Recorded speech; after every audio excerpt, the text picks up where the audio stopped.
manlaag na sabda ninyo guys no diring dapita.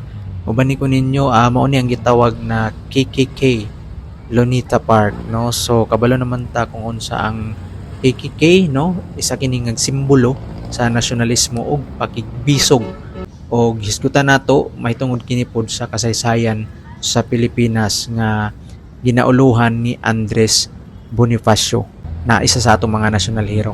Nang isa sa ilang mga tumong is kagawasan sa Pilipinas gikan sa Espanya. So nagisgot ini sa kalayaan or sa freedom no may tungod sa ato nasod. Pero kabalo ba kamo guys kung magisgot kita sa Bible no? May tungod sa kagawasan. If you know the truth shall make you free. Or sa lain nga version, the truth shall set you free.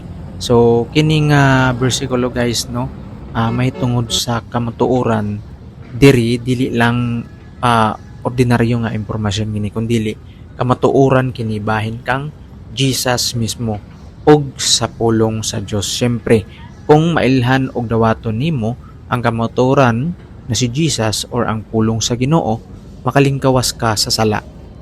Makalingkawas ka sa kahuot sa sayop nga pagtuo og sa kahadlok og sa espiritual nga pagkagapos.